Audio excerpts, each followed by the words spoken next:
Nos contrôles sont de plus en plus importants parce que grâce à l'expertise que nous avons acquis avec le digital et les sites de presse, en fait, on a aujourd'hui un savoir-faire, une légitimité, une crédibilité que personne d'autre n'a en France. Donc on a un très bel avenir devant nous parce que tous les médias deviennent digitaux, donc tous les médias vont avoir besoin de chiffres fiables et contrôlés par la CPM.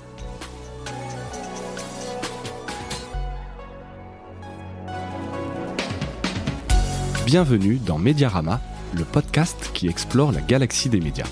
Ici, nous partons à la rencontre de celles et ceux qui façonnent les contenus, les usages et les stratégies de demain.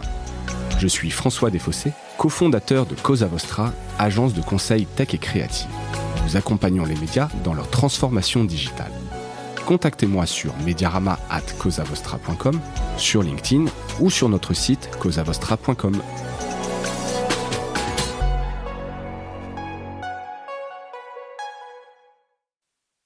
Bonjour à toutes et à tous et bienvenue dans ce nouvel épisode de Mediarama. Bientôt une année de passée à vos côtés. Merci pour votre fidélité. On est au début de l'été, il fait chaud. On est à Paris et on est bien. Et pour continuer de passer un bon moment, je reçois aujourd'hui Stéphane Baudier, le directeur général de la CPM. Stéphane, bonjour. Bonjour à toutes et tous. Et merci d'avoir accepté cette invitation, Stéphane. Alors avant d'entrer dans le vif du sujet, peut-être resituer le contexte. Qu'est-ce que la CPM ? Normalement, si vous écoutez ce podcast, vous en avez déjà une vague idée. Sinon, je vous explique. La CPM, c'est l'Alliance pour les chiffres de la presse et des médias. Anciennement OJD, organisme de justification de la diffusion. La CPM est l'organisme en France qui est chargé de compter, vérifier la diffusion de la presse en France. Est-ce que ce n'est que ça, Stéphane ? Non, pas tout à fait. La vérité, c'est que ça a été notre premier métier. La CPM, c'est à la fois une structure toute jeune, puisque nous avons 5 ans, mais aussi très ancienne, puisque le nom que tu as évoqué, l'OJD, ça date de pratiquement il y a un siècle. Il y a un siècle, les problématiques étaient exactement les mêmes qu'aujourd'hui.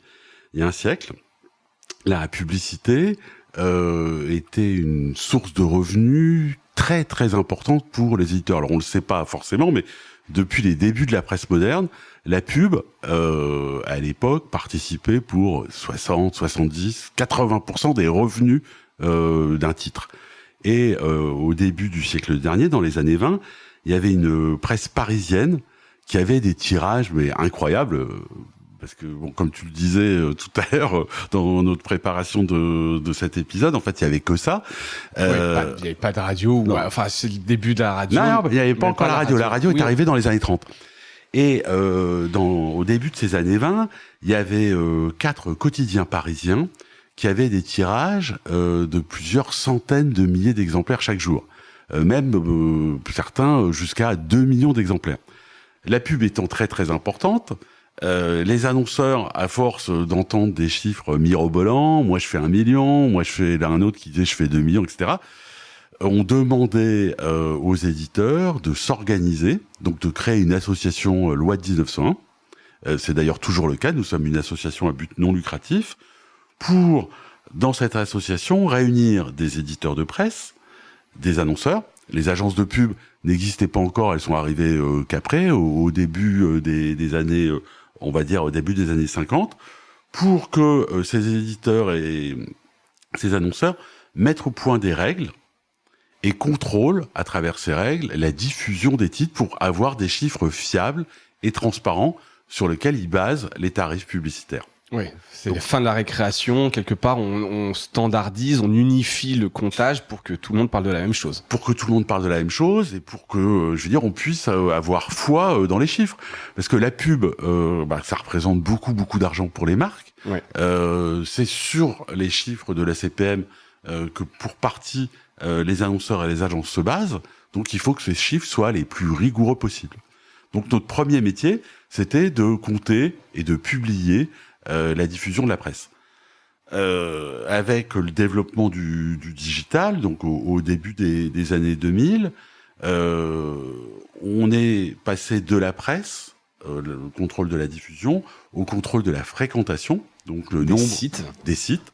Donc d'abord les sites Début des années 2000, les 3 premiers sites qui sont venus nous voir, c'était l'Obs. À l'époque, ça s'appelait Nouvel Observateur. Nouvel Observateur, Le Monde et Les Échos. Puis d'autres nous ont rejoints très rapidement. 2010, développement des applis. Donc à partir de 2007, mais vraiment le gros boom des applis, l'explosion. iPhone, voilà, 2010. Donc on a commencé à contrôler la fréquentation des applications. 2013, les web radios, donc qui aujourd'hui c'est un énorme phénomène. Mais nous, notre métier, c'est d'accompagner les innovations des éditeurs pour donner de la valeur à leurs chiffres, pour que tout de suite ils puissent dire mes chiffres sont contrôlés, donc vous pouvez investir de la pub dedans. Ouais. Donc ça, 2013, les web radios. 2017, le DOH. Alors le DOH, c'est un petit barbarisme. En fait, c'est l'affichage digital. Ouais, le digital out of home. Voilà, les panneaux qu'on retrouve dans les bars. Ouais, les métros, les aéroports, les centres commerciaux. Donc là, on contrôle la diffusion des campagnes. Et puis depuis 2020, donc depuis l'année dernière, nous contrôlons la diffusion des podcasts. Donc ça, c'est le premier métier, le métier historique de la CPM, nous sommes les contrôleurs des chiffres, des médias, de diffusion, de fréquentation. Puis deuxième métier qui est intervenu avec la création de la CPM il y a donc 5 ans, c'est la mesure d'audience de la presse. Donc connaître à la fois le nombre de lecteurs, puisque c'est pas parce que tu achètes ou que tu lis une version numérique que la version numérique, il n'y a pas d'autres personnes qui la lisent, ou que ton journal papier, tu peux le passer, tu peux le lire dans le métro, ou le passer à ta sœur ou ta copine, donc le nombre de lecteurs, il est toujours beaucoup plus important que le nombre d'acheteurs. Et puis surtout, le profil de ces lecteurs, avec des développements très très importants, qui sont le croisement de data, de sources diverses. Alors pourquoi on croise, on hybride des data? C'est que aujourd'hui, les annonceurs et les agences qui les conseillent ont besoin non seulement de connaître le profil de l'audience d'un média, mais aussi de connaître la consommation de ses lecteurs, de ses auditeurs.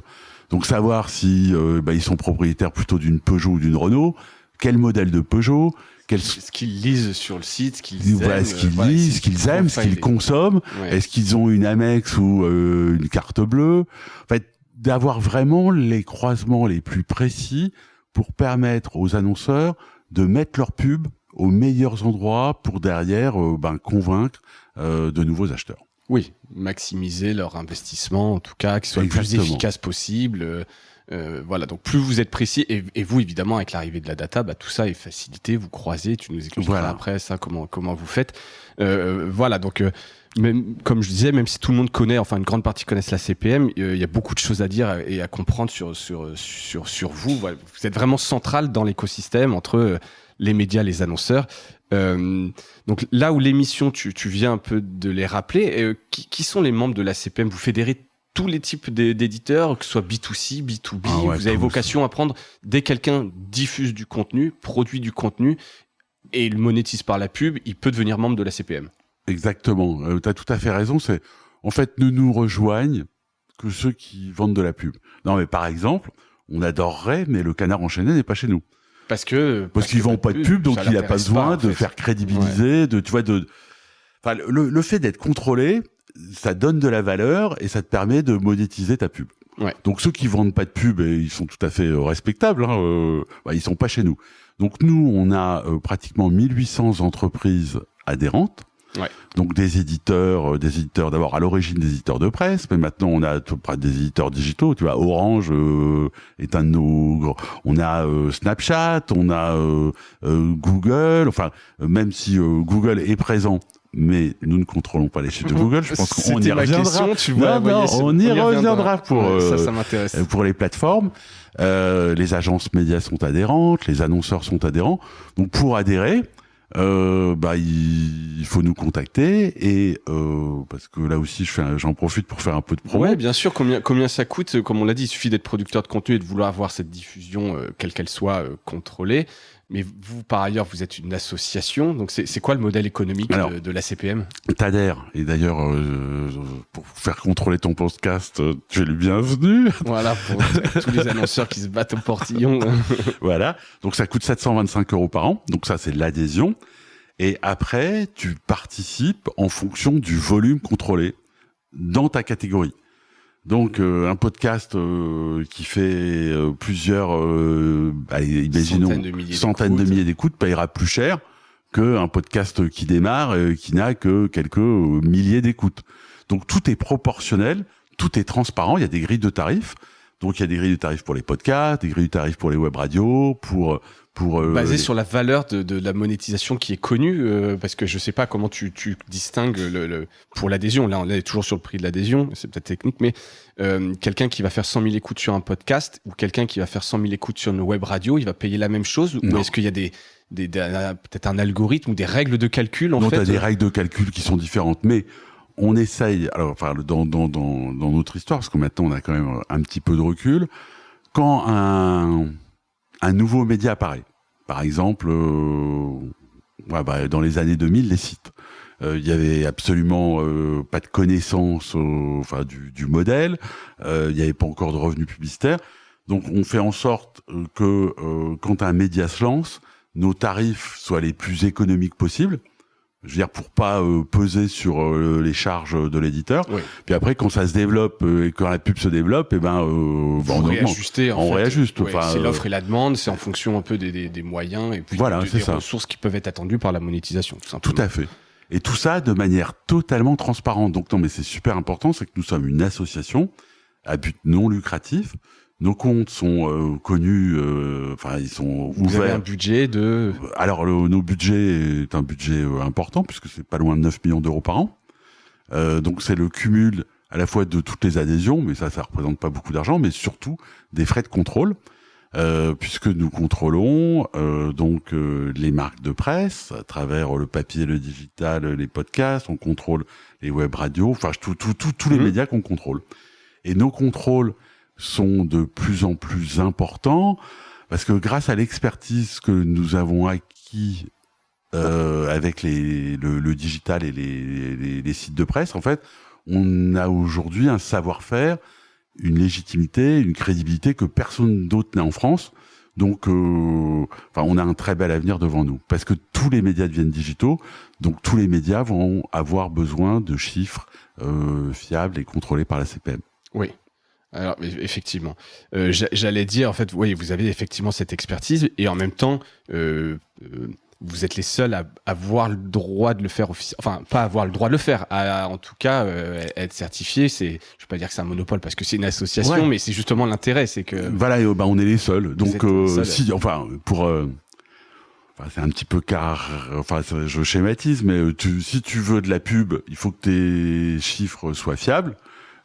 Pour que tes chiffres soient fiables, il faut adhérer à la CPM et les faire contrôler. Ouais. Et d'ailleurs, je précise qu'une fois que tu adhères, tes chiffres deviennent publics. Donc, tu peux pas adhérer une année où tu fais un carton en diffusion, et puis l'année d'après, pour X raisons, ta diffusion ou ton audience baisse, et tu dis, monsieur la CPM, est-ce que cette année, mes chiffres, vous pourriez les garder pour vous ? Non. Une fois que t'adhères, c'est un principe de transparence totale. Oui, tu deviens presque pas public, mais en tout cas, tu ouvres ton offre au marché et d'un coup, c'est la transparence. Transparence. Tu peux pas, tu deviens transparent. J'imagine que si t'en sors, c'est un drôle de signal que t'envoies dans le marché. Donc, soit c'est une transformation de ton modèle, parce qu'il y a des médias qui sont pas à la CPM et qui ont pour autant des médias kits, qui ont des annonceurs, du sponsoring, et ça se passe plus sur la confiance ou sur un média très affinitaire, une capacité de convaincre un annonceur en dehors d'un contrôle CPM. Alors, c'est marginal ? Ouais, c'est tout à fait marginal. Ça existe pas du tout pour les médias au grand public. Les médias grand public, ils ont pas le choix, en fait, presque entre guillemets. Même si ils sont pas contraints de le faire, mais non, ils sont pas contraints. Ça les aide. Avant. Ça les aide, mais au début c'est pas facile, quoi. C'est comme toi spontanément, tu vas pas appeler les impôts pour leur demander de contrôler tes revenus. Non. Non. Alors, je n'ai rien à cacher, mais effectivement, non, c'est quand même contraignant. Voilà, t'as quelqu'un de l'OJD, enfin, de la CPM, qui vient chaque année. Alors maintenant, tout se fait par digital. Je veux dire, à travers des algorithmes, à travers des modèles de contrôle qu'on a bâtis justement avec tous nos adhérents. Donc il y a plus de contrôle physique comme il pouvait y en avoir il y a encore une dizaine d'années. Mais c'est un acte volontaire. On n'oblige personne. Mais c'est un acte volontaire un peu contraignant, puisque t'ouvres tes comptes, t'ouvres ton moteur pour nous permettre de compter et de vérifier de la manière la plus précise possible. Ouais. Mais si donc pour revenir, donc tous les médias grand public sont à la CPM.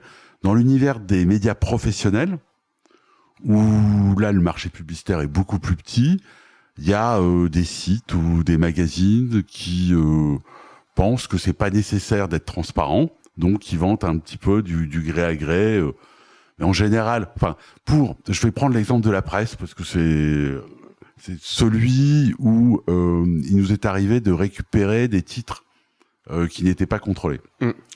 En général, un titre qui est pas contrôlé, tu prends les chiffres qu'il te donne et tu les divises par 3.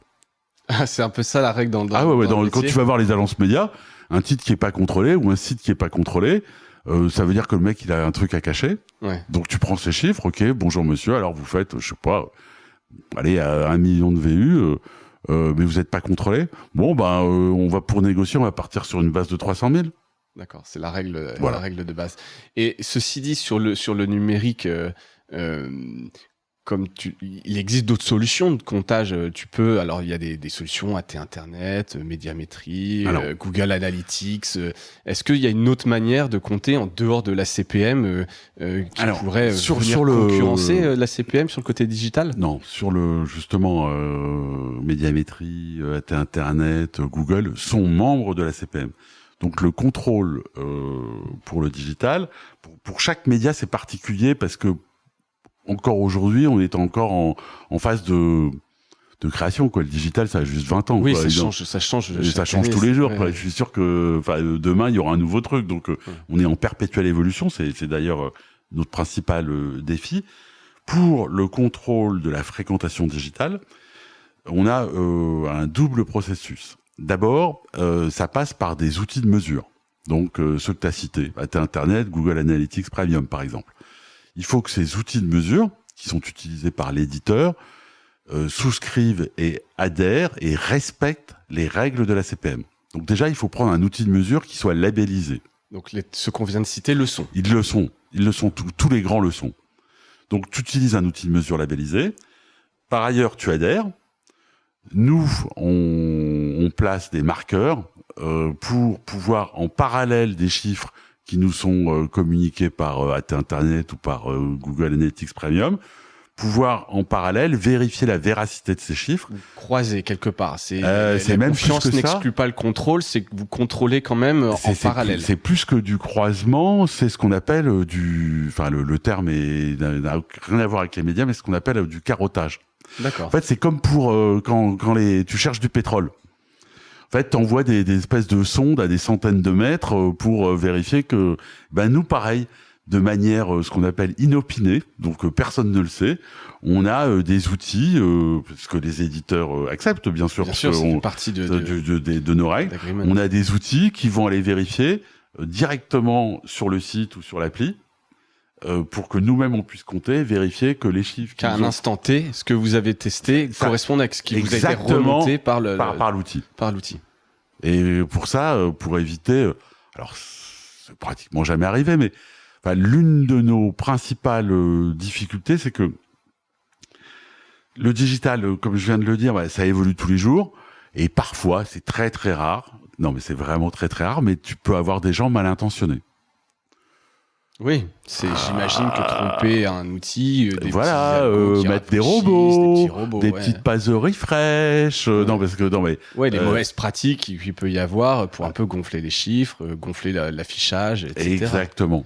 Donc, c'est très important que on puisse contrôler l'outil de comptage de l'éditeur, ceux que j'ai cités, qu'on puisse vérifier en parallèle, et puis un énorme travail de veille et de travail avec tous nos éditeurs pour pouvoir adapter nos règles à l'intelligence et à la créativité incroyable des gens qui sont parfois mal intentionnés. Ouais. ou des mauvais paramétrages techniques. Ou bien sûr. Ouais, parfois, c'est aussi la faute de l'informatique. Voilà. C'était la grande. Ça te permet de s'en sortir par le haut. Mais oui, il doit y en avoir, parce qu'on le sait, il y a toujours eu de tout temps un peu de la triche, une manière de gonfler. Et puis, tu vois, par exemple, je sais pas, mais où on s'apercevrait qu'il y a un énorme trafic sur un site en provenance du Pakistan. Oui. Non, mais quand je te dis de Pakistan, par exemple, alors que le site est uniquement en langue française. Ouais. Tu vois, et donc on a développé. Et ça, vous le développez en interne, c'est-à-dire qu'en interne, vous avez des développeurs ou une société partenaire. Comment ça marche? Parce que ces outils-là, c'est quand même des outils un peu techniques pour ces labellisations, etc. Vous avez une équipe en interne? On a un très gros budget R&D. D'accord. On fait développer nos outils, je veux dire par des sociétés extérieures qui ne sont jamais nos adhérents, bien sûr. Oui. Non, mais on a aussi des règles très précises. Et c'est vraiment notre combat quotidien d'aller au plus juste, au plus précis, pour que nos chiffres toujours fassent foi. Donc c'est vraiment super important. Et pour tous ces différents outils, je veux dire, tous les ans, justement, c'est l'avantage d'être une association à but non lucratif, c'est que là où une boîte normale aurait mis le pognon dans le profit pour les actionnaires, nous on le met en recherche et développement pour développer nos outils pour toujours être à la pointe. D'accord. Et ça, vous êtes pointu sur ces sujets aujourd'hui. On est super pointu, parce que quand t'as tous les éditeurs français autour de toi. Ouais, c'est une grosse pression quand même que tes outils marchent, soient précis. Parce que j'imagine que eux recomptent de leur côté, et s'il y a des différences, ils vous demandent des comptes. Non seulement ils nous demandent des comptes, mais et puis il faut que nos serveurs soient au top du top, que notre sécurité soit au top du top, qu'on soit compliance avec les règles de la CNIL. Non, mais il y a énormément de contraintes, mais ça fait partie de notre boulot, et puis ça se gère. Ouais. Mais le plus compliqué, c'est vraiment d'être à la pointe de toutes les évolutions techno pour que personne se dise, parce qu'à une époque, alors c'est moins le cas aujourd'hui, mais il y a 4-5 ans, il y a vraiment eu des gros abus avec les robots. Donc on a fait un très très gros travail justement pour pouvoir être sûr que je veux dire nos chiffres sont vraiment les bons, et que il y a pas de comment je vais dire ça, il y a pas de gonflage artificiel. Ouais, c'est ça. Et vous avez déjà eu des gros problèmes techniques, parce que qu'est-ce qui se passe si, je sais pas, à un moment donné vous avez mal développé, il y a un bug, à la fois tu as les annonceurs qui te tombent dessus parce que tu peux avoir des comptages qui sont trop hauts, ou l'inverse? Non, c'est vraiment une espèce de fiabilité. On a vraiment développé à la fois des algorithmes, tu vois, pour voir ces espèces de petites lumières vertes, oranges, rouges, pour voir au fur et à mesure qu'on contrôle si y a pas d'aberration, parce que je sais pas, un site qui doublerait son trafic, ou dont l'audience tout d'un coup exploserait.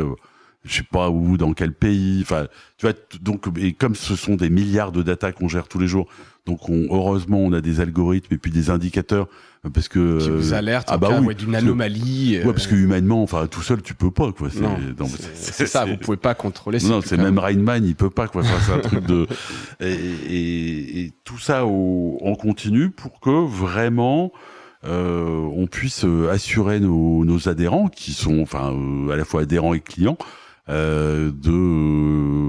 non, écoute, plantage. Après, si on n'a pas. Non, franchement, il n'y en a pas. Je pense qu'on en aurait entendu parler aussi, peut-être. Ça, je pense aussi, À mon avis, ce serait le truc dont on parlerait. Non, il n'y a pas de plantage. Et donc, tu parlais donc de ces différents médiums. T'as pas parlé de newsletter, par exemple. Est-ce que c'est quelque chose que vous regardez? C'est quelque chose, que je prône beaucoup chez Mediarama. J'en mets beaucoup en avant. C'est un médium qui cartonne. Est-ce que vous avez la possibilité aussi de technique de contrôler la diffusion des newsletters? On pourrait, mais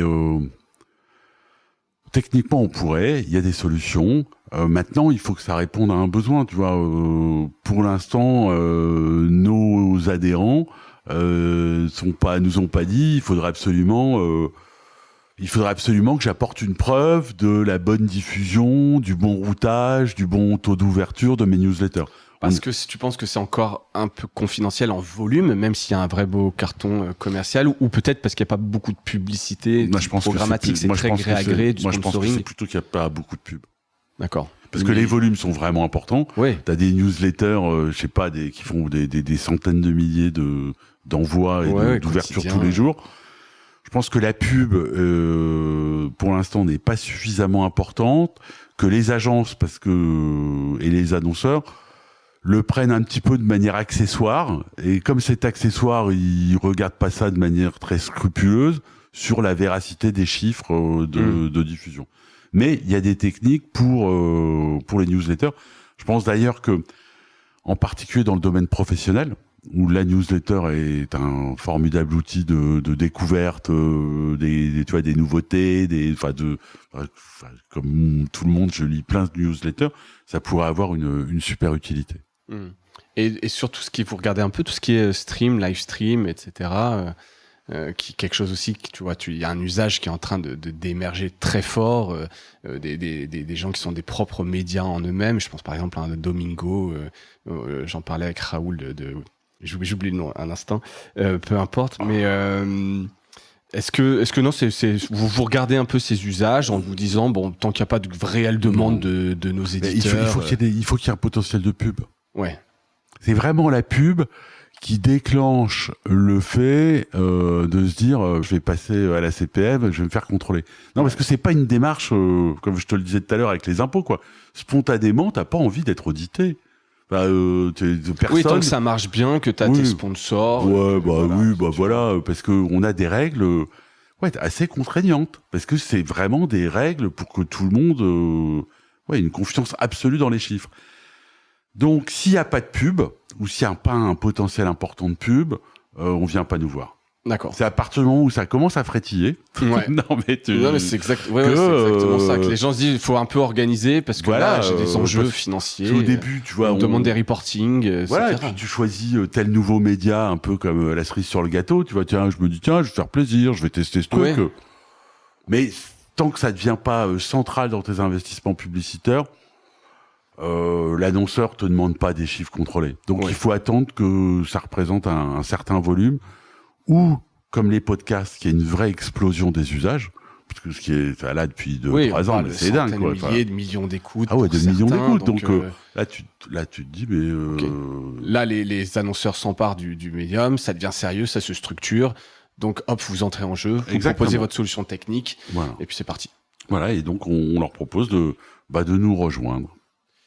Très clair, on n'a pas parlé du papier, alors c'est vrai que c'est probablement moins un enjeu pour vous, puisque les diffusions, à part quelques exceptions, sont quand même toujours en baisse. Ça marche aussi, comme c'est du déclaratif, tu disais il n'y a plus de contrôle physique. Alors, attends. Bon, d'abord, nous, quand on contrôle la diffusion du Figaro ou de Femmes Actuelles, on contrôle la diffusion print, et on contrôle aussi les versions numériques, les PDF. Les PDF, j'allais venir sur ces questions. Et les PDF aujourd'hui sont dans une croissance très très importante. Aujourd'hui, par exemple pour la presse quotidienne nationale, pour Le Monde ou pour Les Échos, il y a plus de lecteurs, acheteurs, je parle bien d'acheteurs, qui achètent Le Monde en PDF qu'en papier. Alors, quand tu dis acheteur, c'est quelqu'un qui l'achète, mais pas quelqu'un qui est abonné au Monde et qui le lit. Pareil. Ici, voilà, c'est ça. Donc, à partir du moment où tu payes, et pour être pris en compte, il faut payer un certain montant. C'est-à-dire que si tu payais que 5 centimes, tu serais pas considéré comme un acheteur. Il faut que la valeur de ton achat soit au moins de 50%, que ce soit du numérique ou du papier, de 50% du prix affiché. Affiché sur le journal. Sur le journal. Ok, le prix kiosque, on va dire. Ouais, si tu le files gratos, t'es pas compté. Et au moins 50%. Et donc, par exemple, question peut-être candide, mais les gratuits, ils ont c'est un peu c'est différent. C'est différent. On contrôle aussi les gratuits, mais c'est différent. Là, je te parlais de la presse payante. Donc, si tu donnes, parce que et c'est intéressant parce qu'il y avait cette notion, je suis pas un expert, mais des ventes par tiers, tous ces voilà, je sais pas si c'est les ventes partir, c'est donc tous ces exemplaires qu'on donne ou vend. Ah non, enfin tu ne donnes pas. Les exemplaires que tu avais, par exemple, en prenant l'avion. Ah bah c'est Air France. C'est Air France qui les paye 50% ou moins de 50%? Alors moins de 50%. Donc c'est pas comptabilisé. C'est dans une case qui s'appelle les ventes partières. Les ventes partières, c'est quand ce n'est pas un achat individuel. C'est pas toi, François, qui l'achète soit par abonnement, soit par digital, soit au kiosque. Mais c'est une entreprise qui l'achète. Donc, par exemple, si je sais pas, McKinsey, Total, ils ont envie d'abonner leur cadre aux Échos. Voilà, ils prennent 200 abonnements. Ouais, tu prends 200 abonnements. Ça fait partie des ventes partières. D'accord. Si le Figaro passe un deal avec les relais Château, non, tu vois, pour retrouver. Ouais, bien sûr. Là, c'est un achat de relais des relais Château au Figaro. Ça fait partie des ventes partières. D'accord. Donc c'est contrôlé. Et pour les ventes partières digitales, qui sont celles qui se développent énormément, on a développé une techno, un outil qui compte le nombre de téléchargements. Donc on sait exactement, pour les ventes partières digitales, combien d'exemplaires ont été téléchargés. Que ce soit sur le site de l'éditeur ou dans les kiosques numériques. Exactement. Caféine, bien sûr. Presse, Caféine ou Canal ou Orange, enfin toutes les nouvelles formes de kiosques digitaux. Donc tout ça, c'est tracé pour que on puisse là aussi apporter la fiabilité totale. Et donc ces ventes, alors là ça va peut-être devenir un peu technique, mais quand tu es dans un abonnement type caféine, c'est un exemple parmi d'autres, est-ce que la lecture d'un quotidien, elle est considérée comme c'est pas une vente partière, c'est une vente normale, mais comment tu retraces la valeur de l'exemplaire au sein d'un abonnement où tu peux lire tout ce que tu veux? Alors, c'est toi, t'as tout à fait raison, là, t'as essayé de me piéger, là, François. Non, mais c'est un sujet intéressant, et c'est pas, non pas pour voir les limites, mais au contraire, pour aussi illustrer, les difficultés techniques, des usages que forcément vous ne maîtrisez pas et qui sont là et auxquels vous devez faire face. Voilà, tu dois apporter une réponse. Donc là, c'est considéré comme de la vente partière. L'abonnement à caféine de mémoire soit 9,90 €. Ouais, je crois. Donc, pour beaucoup, des lectures qui sont faites via caféine, elles intègrent pas les chiffres de la CPM. D'accord. Parce que leur valeur, même si ça représente, et caféine, moi je suis fan. Hein. Donc, j'ai reçu Harry à ce micro, c'est super, c'est une très très belle trajectoire, une belle pépite. Non, mais c'est un truc génial, quoi. Moi qui suis un total amoureux de la presse, mais je passe des heures sur caféine, mais bon, ça c'est un autre sujet. Mais caféine, le modèle de caféine est un modèle, comme Harry l'a raconté, à la Spotify, à la Deezer. Pour l'instant, la valeur dans notre manière de compter, la valeur de ta lecture de L que tu as lu sur caféine, tu payes tellement peu cher que c'est pas pris en compte. D'accord. Donc lui, en fait, le modèle pour l'éditeur, l'intérêt de laisser son PDF dessus, c'est à la fois pour la marque, plus une redevance qui va toucher un partage d'abonnements avec les éditeurs. Mais ça n'intègre pas les ventes. Non, sauf payées, sauf quand tu t'aperçois que tu es abonné à caféine, mais tu consommes qu'un titre.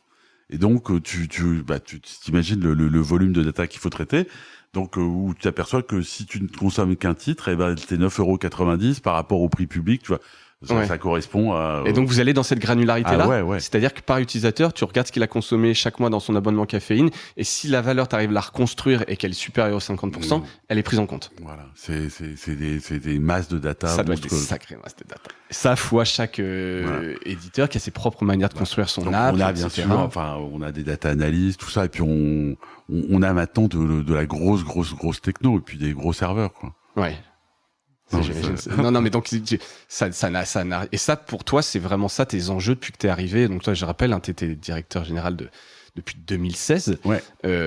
Donc ça n'a rien à voir avec ce qu'était Logid il y a 10 ans. Non, parce que en fait moi, mon parcours professionnel c'est que auparavant, avant 2016, j'étais à la fois le président d'un très grand groupe d'agences médias qui s'appelle Mediabrands, IPG Mediabrands, et j'étais le président mais honorifique de Logid. Donc je suis dans ces problématiques par passion depuis une petite vingtaine d'années. Donc je savais déjà, je connaissais les défis, les difficultés. Mais elles ne font que s'accélérer par cette évolution des consommations où là, tous les médias deviennent des médias digitaux. Ta télé, t'as une box chez toi. Ouais, bien sûr. Donc ta télé, si elle est pas connectée, elle peut l'être, et c'est un outil digital. Ouais. Là, c'est plus la TNT. La TNT, non, c'est plus linéaire. Bon, voilà. Tout a changé. La radio, alors là, je suis au cœur du digital, mais l'audio digital, ça va tout emporter. Ouais. Parce qu'à partir du moment où dans ta bagnole est connectée, ta consommation est totalement différente.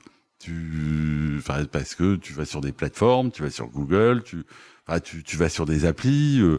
Peut-être, ça c'est un autre sujet, tu vas sur des radios DAB. Donc tout est en train de changer et nous, on doit être à la fois au cœur de la techno, mais aussi dans un environnement politique au bon sens du terme. C'est qu'avec près de 1800 entreprises adhérentes, nos règles... d'une certaine manière, façonne pour la partie publicitaire un marché, un média.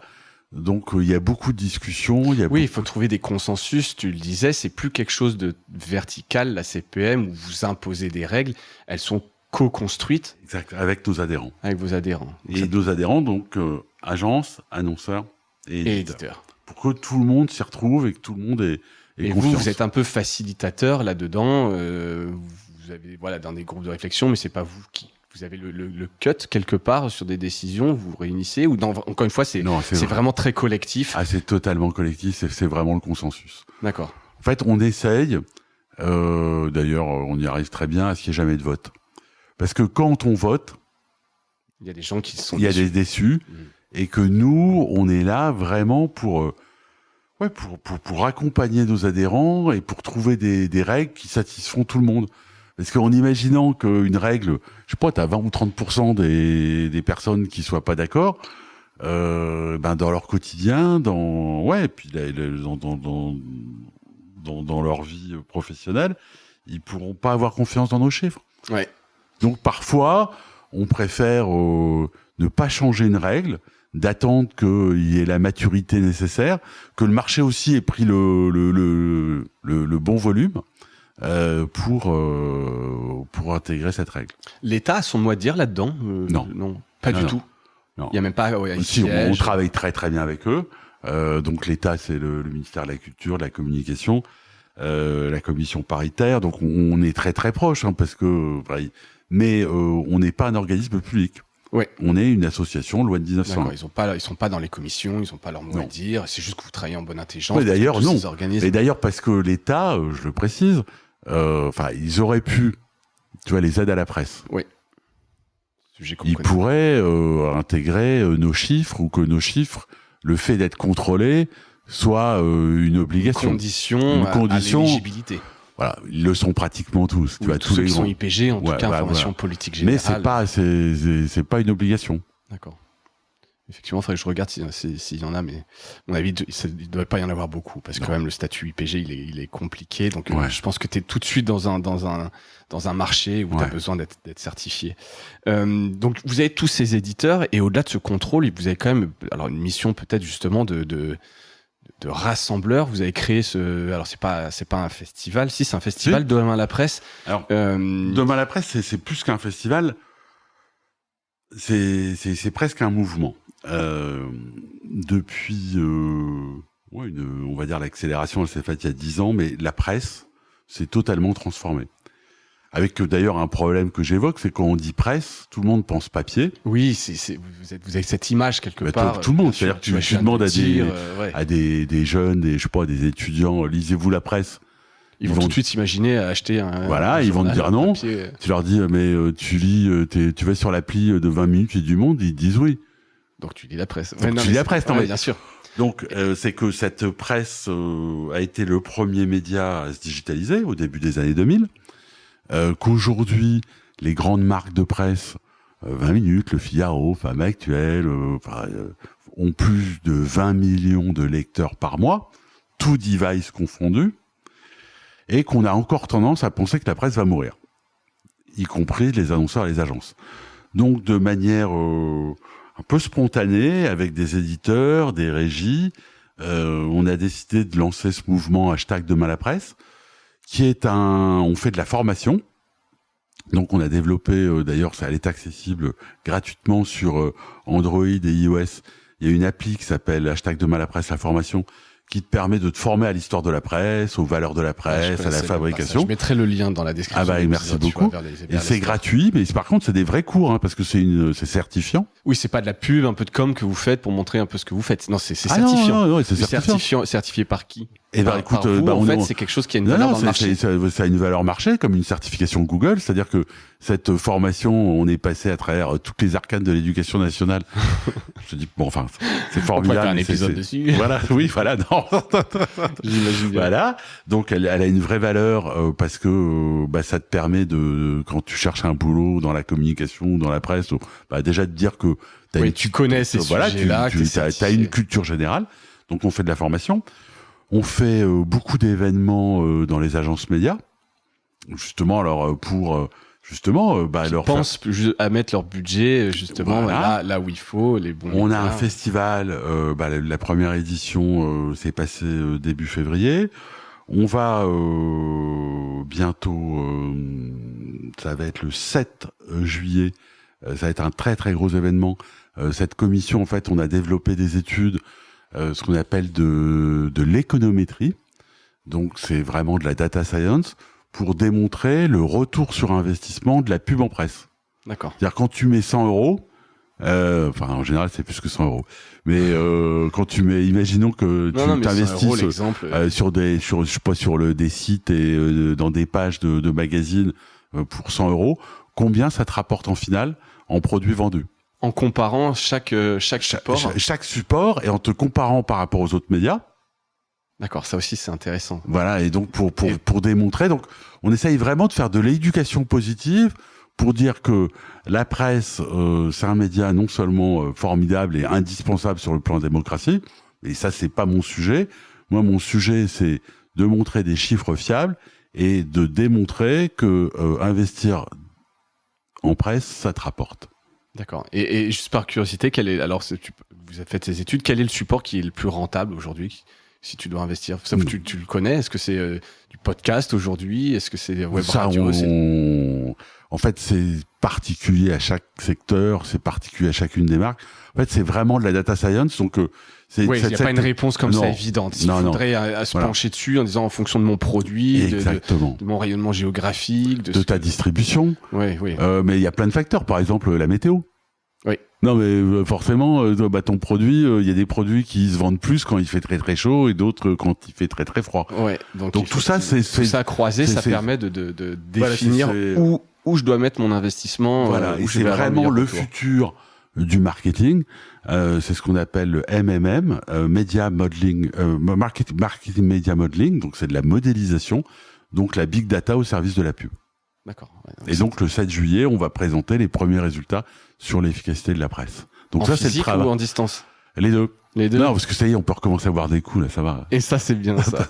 Et c'est aussi ce qui est intéressant dans ce genre d'événement aussi, c'est rencontrer tous ces pairs, PIRS, et pouvoir un peu échanger là-dessus. Écoute, on a parlé rapidement un peu des GAFAM. Comment tu vois la fin du cooking, du tracking? Ça a forcément un impact sur vous parce que vous posez donc aussi je sais pas si c'est dans un cookie, un script. Comment est-ce que tu vois ça? Comment vous l'envisagez officiellement? D'abord, on l'envisage sereinement parce que c'est quelque chose auquel on est préparé quand même, tu vois. Non, mais ça fait des années qu'on en parle. Tout le monde se dit on va y échapper, mais bon, un jour, ça. Non, on est en train de venir, c'est en train de s'accélérer quand même. Là, c'est en train. La fin du tracking. On travaille de manière très étroite avec la CNIL, avec justement ces grands outils qui sont ceux qu'on a cités tout à l'heure, les Google Analytics, les Médiamétrie, etc. Il y a quand même beaucoup, non mais c'est très important, beaucoup de Français qui acceptent, qui consentent pour pouvoir lire, suivre, regarder des vidéos, qui acceptent, qui continuent d'accepter les cookies. Il y a des technos qui sont développés en parallèle. Je pense que on est en train de trouver des solutions parce que, comment te dire, Le public est intelligent. Donc, s'il y retrouve du plaisir, s'il a un contenu de qualité, s'il fait confiance à la marque, à l'éditeur, il acceptera qu'on le traque. Parce que c'est toujours moins contraignant que de payer. Ah oui, ça effectivement. Non mais, est-ce que tu préfères lire un contenu gratos, mais en échange accepter d'être traqué? C'est ce que posent c'est les petits bonzos, ou alors ce qu'avait fait Webedia justement, et donc je parlais tout à l'heure de Raoul de Webedia, ma langue avait fourché sur jeuxvideo.com ou Allociné, où il disait accepter les cookies, où il faut payer parce qu'en fait c'est notre modèle. Bah voilà. Mais ça, tout le monde est. Alors, je pense qu'il y a encore un peu d'éducation à faire, et puis peut-être pas des mea culpa, mais il y a eu beaucoup aussi d'abus quand même dans le tracking. Mais fondamentalement, oui, moi je suis d'accord. Si tu as confiance dans un média et que t'es pas abonné par ailleurs, aide-les. Enfin, ça fait partie du jeu quelque part. On te donne une information de qualité, en retour accepte de voir la publicité, qui en plus, si elle est ciblée parce que tu as accepté le tracking, sera probablement moins intrusive ou moins tu vois ce que je veux dire, moins c'est le contraire, plus adapté moi dans mon surf internet je retrouve jamais je suis jamais en contact avec des serviettes hygiéniques ou des couches culottes, et alors que à la télé c'est pas segmenté effectivement, c'est tout l'intérêt effectivement de la data et de pouvoir un peu profiler. Je pense que bien fait ça a du sens pour tout le monde. Tu vois, donc moi je suis confiant parce que d'abord les éditeurs font énormément d'efforts. La CNIL est quand même d'un niveau de précision et de professionnalisme et de niveau de sanction.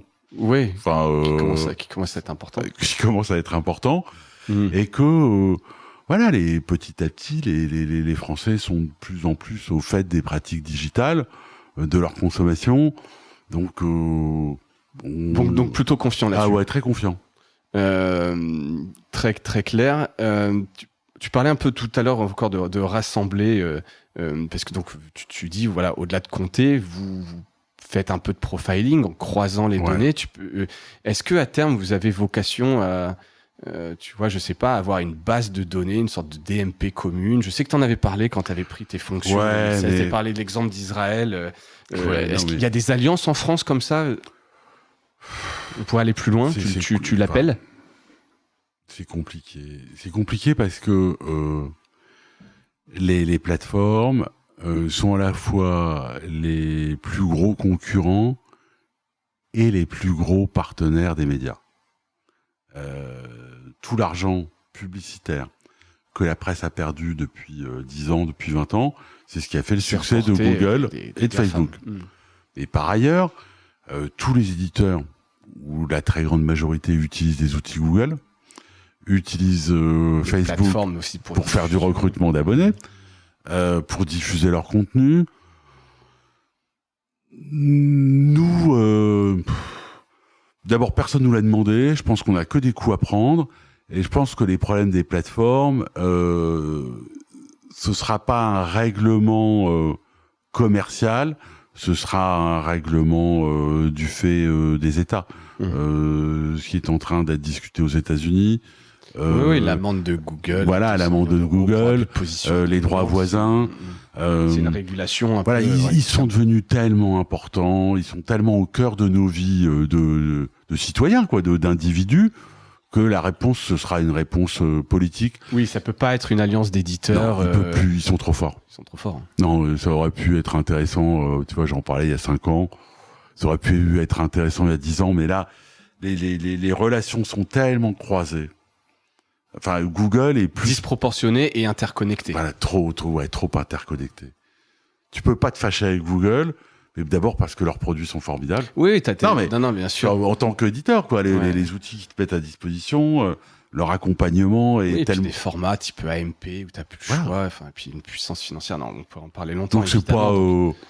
c'est pas à nous de nous occuper de ça, nos éditeurs nous le demandent pas, et moi, perso, je pense que ça ne peut être qu'une réponse politique. Et puis autant garder des bonnes relations et puis c'est travailler avec eux d'en tirer le meilleur. Voilà, et d'ailleurs Google comme Facebook sont adhérents de la CPM. D'accord. On ne contrôle pas leurs chiffres, Ils n'ont pas accepté que vous mettiez un tracker sur Facebook ou Google, c'est dommage. Mais oui, c'est bien dommage, mais je crois que... D'ailleurs, ils l'ont accepté dans aucun pays du monde. Ouais, ils y seront peut-être forcés. Oui. Mais là, ça ne passera que par les annonceurs. Ouais.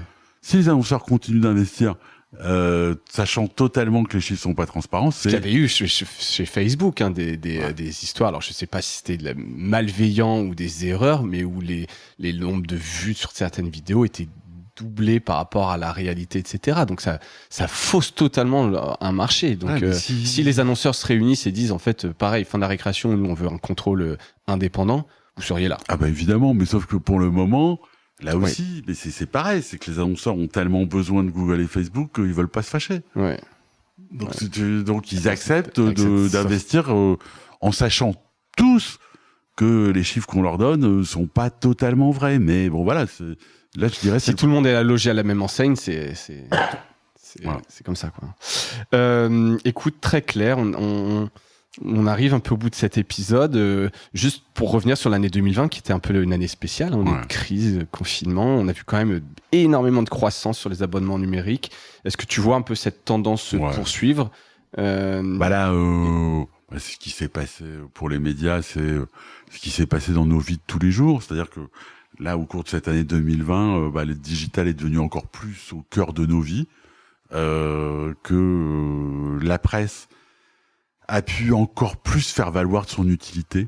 Je pense par exemple à la presse quotidienne régionale, qui n'a jamais été aussi proche de ses lecteurs papier, mais évidemment digitaux, par ce qu'ils ont rendu service. Ils ont permis de mieux vivre et ces périodes très difficiles. Et qu'aujourd'hui, pour te dire, à travers notre dernière étude de OneNext sur l'audience, en fait, la presse est le premier média digital français. 70% des lectures de la presse sont des lectures digitales. Donc, il ne reste plus que 30% pour la lecture papier. Donc, pour te dire que... le shift, il est fait, il est là. Il est fait, il est là. Les vannes sont ouvertes, quoi. La tendance, c'est plus une tendance, c'est un rouleau compresseur. Il va rester du papier.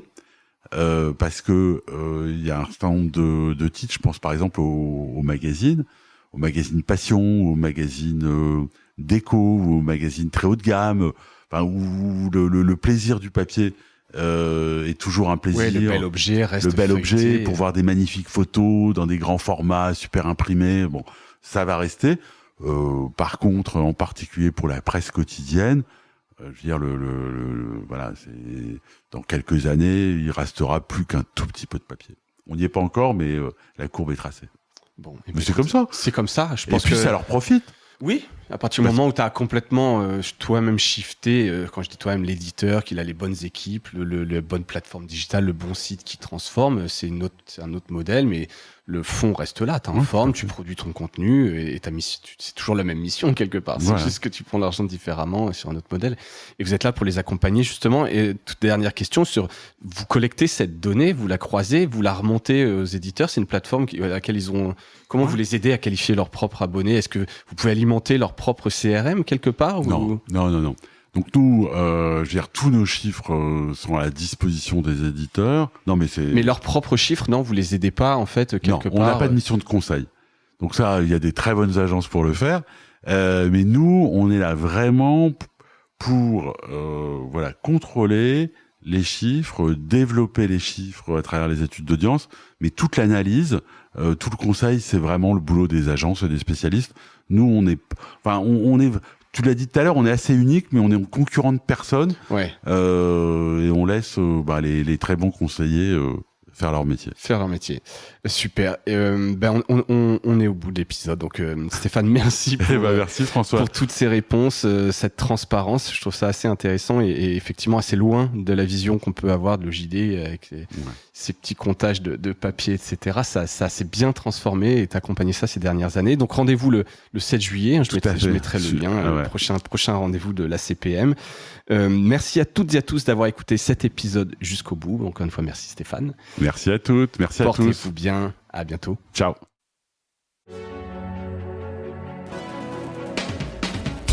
Merci d'avoir écouté cet épisode de Mediarama. J'espère qu'il vous a plu. Si c'est le cas, abonnez-vous pour ne rater aucun épisode, parlez-en autour de vous Et laissez-moi un commentaire sympathique sur Apple Podcast, ça m'aide à remonter dans les classements. N'hésitez pas non plus à le partager autour de vous, chaque nouvel auditeur intéressé est une victoire.